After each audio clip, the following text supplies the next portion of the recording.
Everyone. I'd like to call the July 17th, 2024 board meeting to order.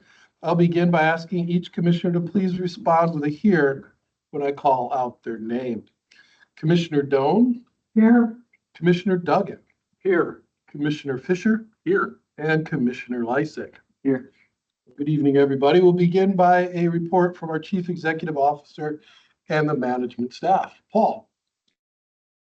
Thank you, President Sanders. Quick update tonight. Actually, I have quite a few items. First, I want to talk about is Senate Bill 4673. So this is at the U.S. Senate. In May, the House of Representatives passed Special District Grant Accessibility Act, which was House Resolution 7525. And the aim of that was to codify a definition of special district in federal law. So that special districts like TVWD would be able to apply for grant funding and financial assistance from federal agencies.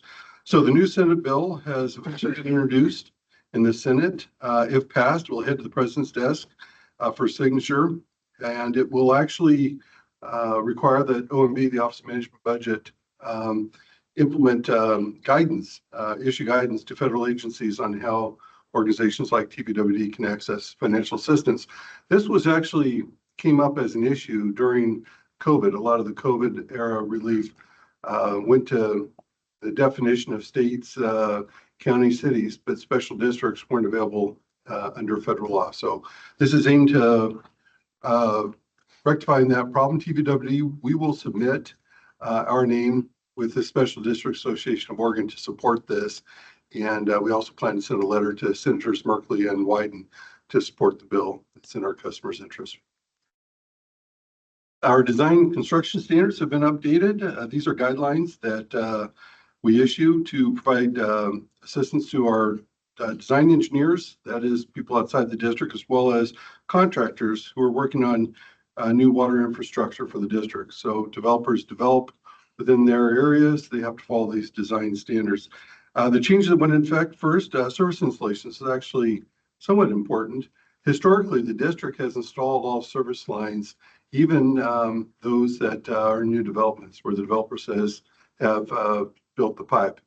That's unusual. So from now on, any meters 2 inches and smaller, service lines 2 inches and smaller, will be installed along with the construction of the pipeline. It'll streamline things and allow our crews to focus on other things.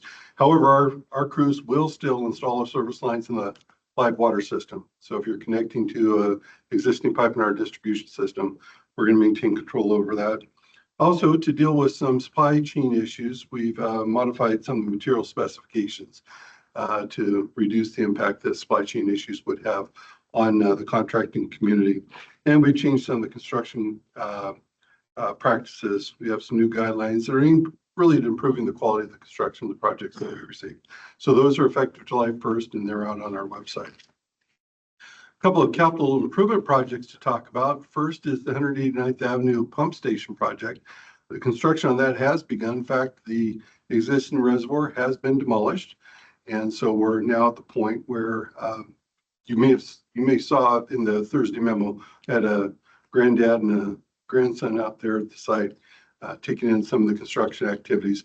In any event, the reservoir's being demolished. Next steps will include pipeline and some foundation work.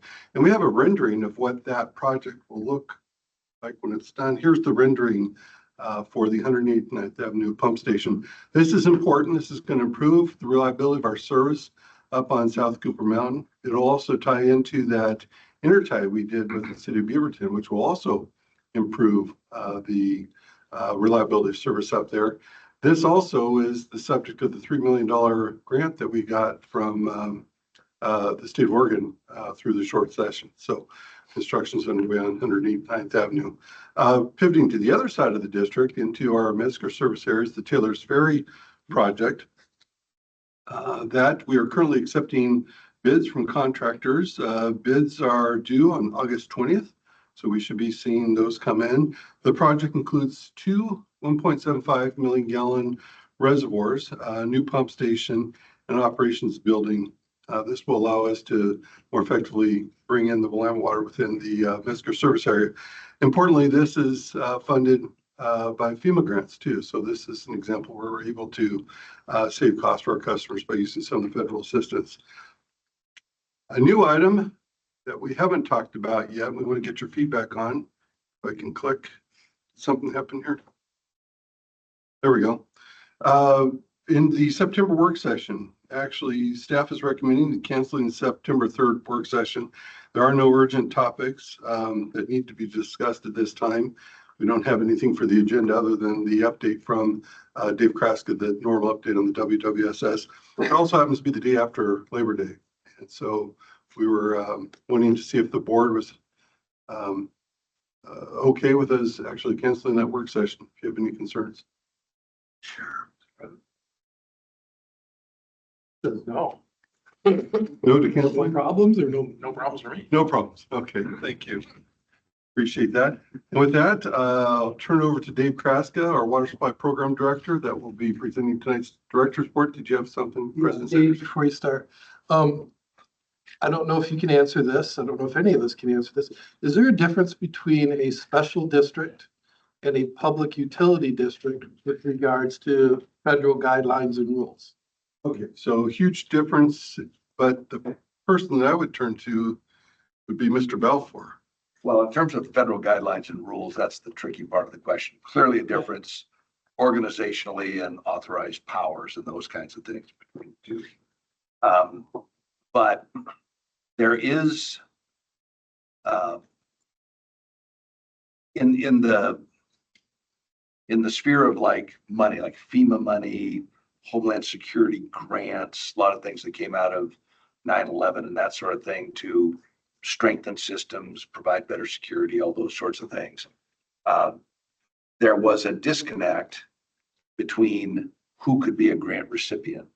And so clear back in like 2006 or 7, 12 Valley Fire and Rescue, for example, wanted to get a safer grant. They couldn't do it. It had to be awarded to the city of Portland, and then there'd be a sub-agreement between Portland and TVWD and other fire folks to get things for better masks, better personal protective gear, and that sort of things.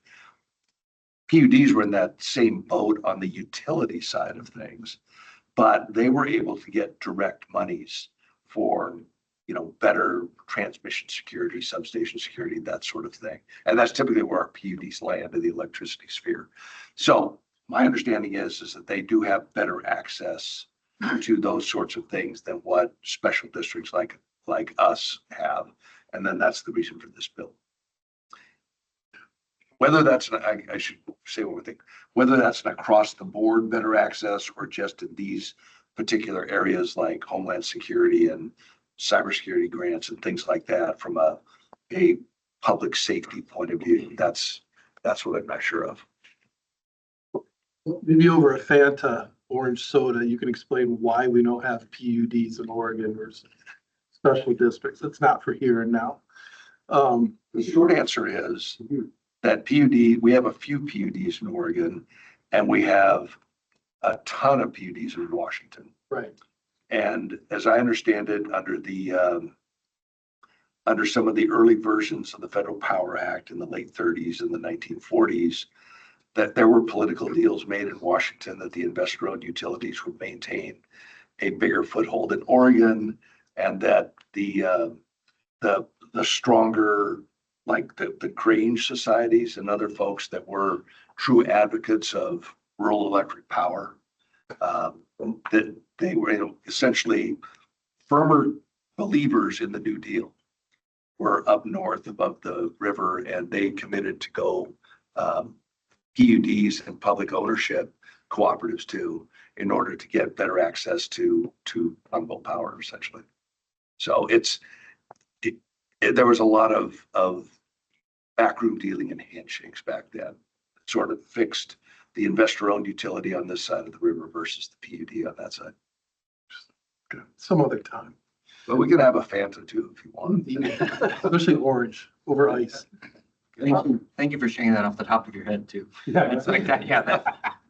Well, Clark could also resurrect his presentation that he made when we were considering taking over PGE. And one of the forms of government that was recommended was people's utility district because they're specifically allowed, or a law to provide electricity. Right. And so you gave a very good presentation on all the ins and outs of those different government forms back then. Well, thanks. That was, those were painful presentations, which you all remember. But well done and well researched. We certainly got the attention of PGE when we were having that discussion. What year was that? 2002. 2, 3, somewhere in there. Right after Enron. Yeah, right after Enron. Right after. Yeah, well, the Enron and everything and all the bad stuff, yeah. There was also a statewide ballot measure at the time, public power. Yeah. So it was a popular topic. Yes. It was thoroughly examined here at the Tuolumne Valley Water District. And rejected. Okay. With that, are we, One last question, and it has to do with the changes in the code, the construction code, and I wanted to ask about the materials. What items were, what things are being changed with regards to the code requirements and materials? Yeah. so Pete Boone is online. So Pete, if you're able to respond to that, I think you'd be the most appropriate. Yeah, Commissioner Sanders, I can get back to you with some detailed examples, but in general, what we aimed to do was broaden the list of items that were approved to be used in the water system. And that largely came out of some of the supply chain shortages that we experienced from 2020 and the subsequent years. And so there's a lot of different products out there that are very high quality and, just fine to be used in the water system. And so we tried to capture a few more of those and make sure that we weren't putting any undue burden on contractors who are trying to procure parts. But I will follow up with some more examples. Pipes in that list. Pipes, Pete, Pipes. ductile iron pipe, plastic pipe, are those in the, or is that something you want to research? Yeah, so we are predominantly ductile. We don't encourage the use of the plastic pipe products. I was thinking more along the lines of specific equipment and like valves and hydrants and things like that. So the joint types on pipes are they do vary from manufacturer to manufacturer, and we capture a lot of that market as allowable for use in our water system. But yeah, I'll have to follow up with a few more specific pieces of information for you. Thank you, Pete. Peter. So Dave, do you want to take her away? Glad to, yeah. So good evening, President Sanders and commissioners. And here we go with the Water Supply Program Department report. Shorter presentation tonight than my usual long form commission and construction update that you'll get at the August 6th work session. So I'll talk about a few things that I don't usually refer to in those longer form presentations. So there's a lot of other things that we're working on in the program in addition to the 14 construction projects that we still have underway. We released recently an RFP for finished water system commissioning and startup. So that's basically all of the transmission system north of the water treatment plant. Once the treatment plant is ready, basically getting all of those pipelines ready to start delivering water to our distribution systems. We also submitted a major land use application for our temporary discharge facility on the Tualatin River as part of that, in support of that commissioning and startup activity. We reached substantial completion on one of our projects and final completion on another project, substantial on PLW 1.2, our pipeline project in Cornelius Pass Road north of TV Highway, and final completion on PLM 5.1. That's generally on Roy Rogers Road south of Shoals Ferry Road. We're progressing our startup and commissioning planning, coordinating our projects with our partners, and progressing planning everywhere else regarding our commissioning and startup activities, operations, and water supply integration. Regarding our operations planning, that work actually began back in 2017, so long ago now it seems. That we took the task on to figure out, starting with what do we all consider is operations from all the different facets, and then how do we create an operations plan for this brand new water supply system. And so this graphic shows generally the evolution in time of what we did when, a lot of plan development over the years. And then the plan got well enough developed toward the end of 2022, early 2023 to basically inform our staffing needs for the new facilities. Basically, how many people we need at the water treatment plant and how many additional staff TVWD would need for operating the transmission systems. So currently we're in the process of transitioning staff and bringing new staff and recruiting staff on board. So they'll be ready when we're actually ready to fire up some of these facilities. And we're also finishing a lot of work still in front of us, but finishing the plan development because we need to bring it to the WWSS board for approval in about a year. We want it ready, believe it or not, 2025 is next year. And so we need the plan done in advance of commissioning and startup activities. So that's generally what's shown on here. So a lot of activity going on with our operations planning and staffing and everything related to that. Oh yeah, and that's where we are today, the lightning bolt. Other activities regarding operations planning, we had a kickoff with a firma. That's our outside firm that's helping us with our electronic O&M manual. So back in the day, back at the beginning of my career, O&M manuals were 3-ring binders that took up a whole library practically. Now they're on a laptop or iPad or things of that nature. So all of this, all the new O&M plans will be on electronic format. We did a kickoff for a water treatment plant standard operating procedures development. We have a final version of our SCADA governance document, and especially for cybersecurity. Tim Boylan is in charge of leading that effort. And we're nearing completion of our draft WWSP curtailment plan for review by staff. A lot of other things going on, and this is a graphic that I show you each time I get in front of you on our weekly presentations for the work sessions. So this is back in July 2022. And so it shows what this graphic looked like. And I picked July 2022 because at this point, we had bid all of the remaining construction projects, major construction projects for the Willamette Water Supply Program. And so the dark bars show the work that's been completed, and the white space in between is all the work that is yet to be completed. And you already know what the story is. So you advance a year, you can see a lot more of the area shaded in, and you advance to this month, and you can see we've done a lot of work. And so, that's impressive. And so how do we look at this graphic? Well, the way that I look at it is you start looking at what's left.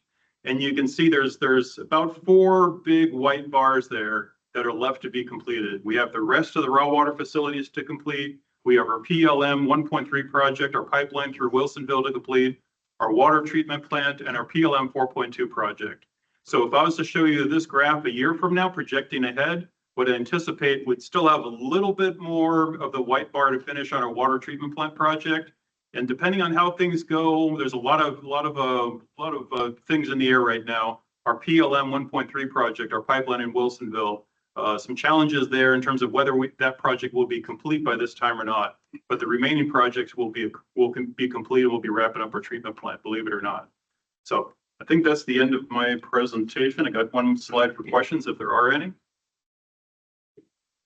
Don't clap. I'll take that too. All right, thank you. No other questions. That concludes the report of the Chief Executive Officer and management staff. Thank you, Paul. Next item this evening will be reports of meetings attended. And I will begin this evening. Should we start backwards today? Okay, although I forgot to bring the thing with me. Okay. Commissioner I Doe. only had 2. One was the supply committee meeting on the 11th, and then tonight's meeting. Great. Thank you, Commissioner Doan. Commissioner Duggan. On the 9th of July, I attended the Washington County CPO #1 meeting, and Lindsay Wachneck from our communications group gave a fantastic update on district projects. She was called on the spot immediately in the beginning of the meeting since some other service providers didn't show up. But again, I think it's real important that we have that presence, and I'm really appreciative of staff making the time to give that update to the CPOs. I think that's a really fantastic way to get to the citizens that seem to be on the front line on a lot of issues in our service area and throughout the county for that matter, but especially for those that serve our customers. So again, please give my compliments to staff on that. as well. Thank you, Commissioner. Last night I attended the Committee for Citizen Involvement for Washington County, where they went through a detailed explanation of where we get transportation funding for all the projects that we have. And then they had a long session on how they communicate with the CCOs and how they interact with county government. And then tonight's meeting. That's it. Thank you, Commissioner Duggan. Commissioner Fisher. On the 3rd of July, I met with 12th City Councilor Bridget Brooks to hear about updates, life in Tualatin, how that's going, exchange information with her about what's going on in TVWD. And then on the 9th, I attended the board agenda planning session and then tonight's meeting. Great. Thank you, Commissioner Fisher. Commissioner Lysick. Just tonight's meeting. Marvelous. And then for myself, Commissioner Doan and I were both at the water supply meeting.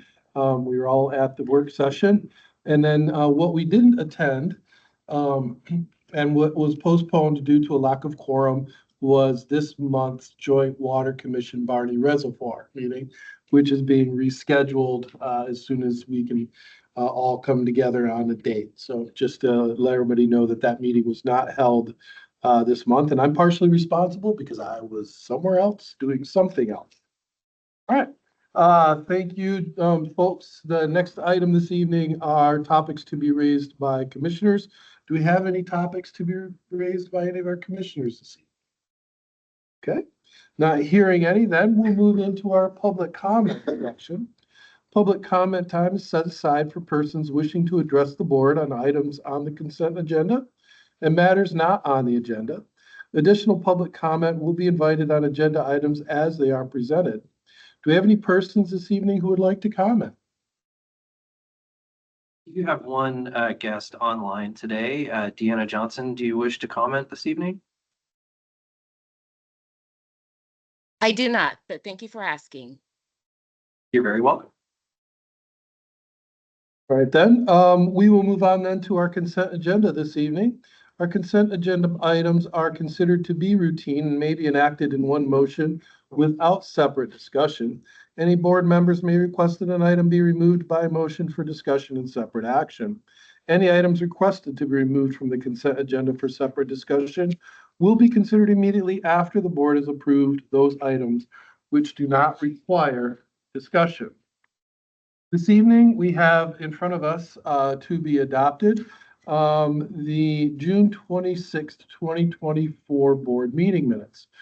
Can I have a motion and a second to approve the consent agenda as presented? So moved. I'll second. Great. Thank you, Commissioner Doan and Commissioner Duggan. All those in favor, please say aye. Aye. Any opposed? Not hearing any, the motion passes. The next item on our agenda this evening is the business agenda, which is the board officer and committee appointments. And Paul Matthews, CEO, will give us an update there, Paul. Well, good evening, President Sanders and Commissioners. The information we're going to be presenting tonight is information that something's going wrong here.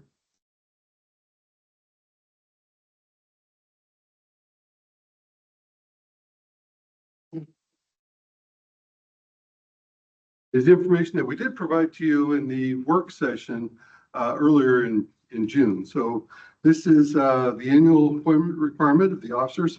Your board policy says that the board will select officers. The board president will appoint commissioners to internal and external commissions subject to board approval, and that the board appointment and approval of committee appointments is required to be at the first meeting of the fiscal year, which is in fact this meeting tonight. The officers that we have on the board, we have president, which is limited to 3 consecutive terms. President Sanders, this will be the conclusion of his 3rd term. Vice President, Treasurer, Secretary, and Acting Treasurer.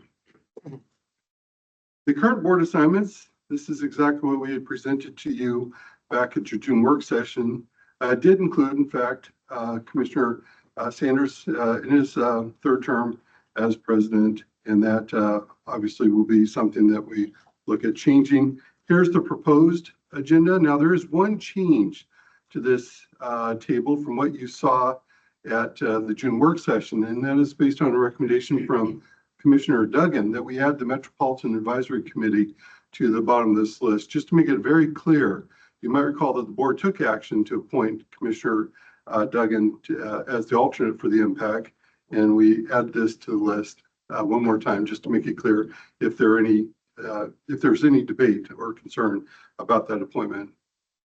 That'll make it clear. This has been attached into the proposed agenda. I'm sorry, to the proposed resolution. So this is the current exhibit with this addition. So that's slightly different than what was in the original packet that was sent to you, but we think it's a clarifying change that it will be in the district's interest. In addition to that, we did recommend a few changes to the committee assignments, and these are the changes we spoke about at the work session. We added the legislative affairs responsibilities to the Policy and Board Development Committee, and we broadened the mandate for the Water Supply Committee to be more than just the one water supply program, but in fact, all the water supply issues at the district. And the Metropolitan Policy Advisory Committee, that was added as well, identifying Commissioner Duggan as the alternate.